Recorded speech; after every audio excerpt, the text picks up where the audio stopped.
ព្រះគម្ពីរម៉ាថាយជំពូកម៉ាថាយជំពូក1គ្រានោះពួកអាចារ្យនិងពួកផារីស៊ីដែលនៅក្រុងយេរូសាឡឹមកែក៏មកព្រះយេស៊ូវទូលថា2ហេតុអីបានជាពួកសិស្សលោកធ្វើខុសនឹងទំនៀមទម្លាប់ដែលពួកចាស់ទុំបានតាំងទុកទីបុរាណមកដូច្នេះដបិតកាលណាបរិភោគនោះគេមិនលាងដៃសោះ3តែទ្រង់មានព្រះបន្ទូលតបថាឯអ្នករត់ងារវិញតើហេតុអីបានជាធ្វើខុសនឹងបញ្ញត្តិព្រះដោយកាន់តាមទំនៀមទម្លាប់បុរាណរបស់អ្នករាល់គ្នាដូច្នេះដែរ4ដបិតព្រះទ្រង់បានបង្គាប់ថាចុះគោរពប្រតិបត្តិដល់ឪពុកម្ដាយឯងហើយថាអ្នកណាដែលនិយាយអាក្រក់ពីឪពុកម្ដាយនោះនឹងត្រូវស្លាប់ជាមិនខាន5តែអ្នករាល់គ្នានិយាយដូចនេះវិញបើអ្នកណានឹងនិយាយទៅឪពុកម្ដាយថា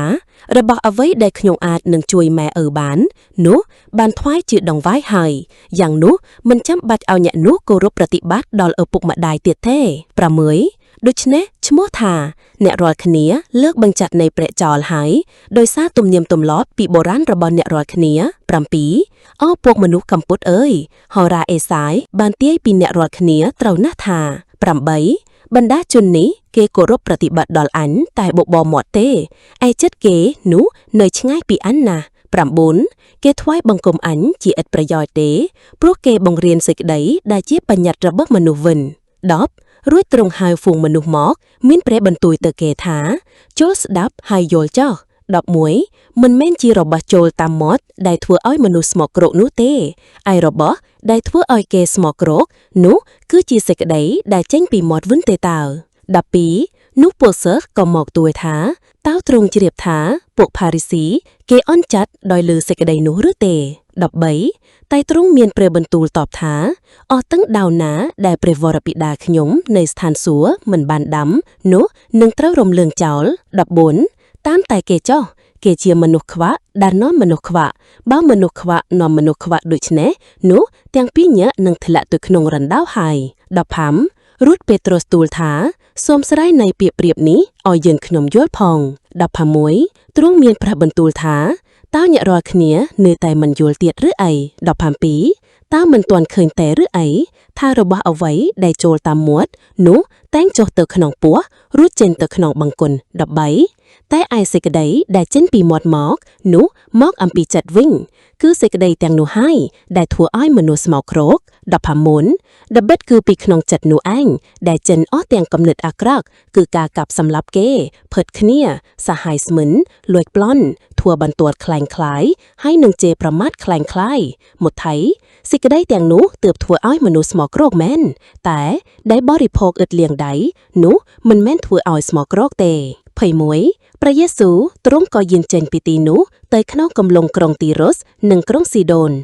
22នោះឃើញមានស្ត្រីសាសកាណាអានម្នាក់នៅស្រុកនោះក៏ចេញមកស្រែកទូលទ្រង់ថាអូព្រះអម្ចាស់ជាពូជឆ្លងដាវីតអើយសូមមេត្តាព្រោះខ្ញុំម្ចាស់ថងដបិតកងស្រីរបស់ខ្ញុំម្ចាស់មានអារក្សចូលធ្វើទុកជាខ្លាំងណាស់23តែទ្រង់មិនបានឆ្លើយតបទៅស្ត្រីនោះមួយព្រះឱសសបានជាពួកសិស្សរបស់ទ្រង់ចូលមកទូលថាសូមឲ្យស្ត្រីនេះទៅវិញទៅដបិតគេចេះតែស្រែកតាមយើងខ្ងឹម24តែទ្រង់មានព្រះបន្ទូលឆ្លើយថាខ្ងឹមបានទទួលបង្គាប់នឹងមកពួកកូនជៀមដែលបាត់បង់របស់ពួតផោងសាសអ៊ីស្រាអែលតែប៉ុណ្ណោះទេ25ប៉ុន្តែស្ត្រីនោះមកក្រាបថ្វាយបង្គំទូលទ្រង់ថាអូព្រះអម្ចាស់អើយសូមជួយខ្ញុំម្ចាស់ផង26ទ្រង់មានព្រះបន្ទូលថាដែលយកនំបាំងរបស់កូនខ្មែរបោះទៅឲ្យកូនឆ្កែនោះមិនល្អទេ27តែស្ត្រីនោះទូលថាមែនហើយព្រះអម្ចាស់ប៉ុន្តែកូនឆ្កែវាស៊ីកំទេចដែលធាចុះពីតុម្ចាស់វាមកដែរ28នោះព្រះយេស៊ូវទ្រង់មានព្រះបន្ទូលថានាងស្រីអើយនាងមានសេចក្តីជំនឿជាខ្លាំងមែនចូលឲ្យនាងបានដូចសេចក្តីប្រាថ្នាចោះស្រាប់តែកូនស្រីរបស់នាងបានជាចាប់តាំងពីវេលានោះឯងទៅ29ព្រះយេស៊ូវទ្រង់យាងចេញពីទីនោះមកខាងសមុទ្រកាលីលេរួចយាងឡើងទៅលើភ្នំគង់ចុះនៅទីនោះ30នោះមានហ្វូងមនុស្សមកទ្រង់កាគុណនាំទាំងមនុស្សខ្វិនខ្វាក់កភីកានិងមនុស្សទៀតជាច្រើនមកដាក់នៅទីព្រៃបាទ្រង់ហើយទ្រង់ក៏ប្រោសឲ្យគេបានជា31 ដល់ម្លេះបានជាបណ្ដាមនុស្សទាំងប៉ុន្មានមានសេចក្តីអស្ចារ្យដោយឃើញមនុស្សកនិយាយបានមនុស្សពិការបានមកមួនមនុស្សខ្វិនដើររួចនិងមនុស្សខ្វាក់មើលឃើញហើយគេក៏សរសើរដំកើងដល់ព្រះនៃសារអ៊ីស្រាអែលគ្រប់គ្នា32ព្រះយេស៊ូវទ្រង់ហៅពួកសិស្សមកមានព្រះបន្ទូលថា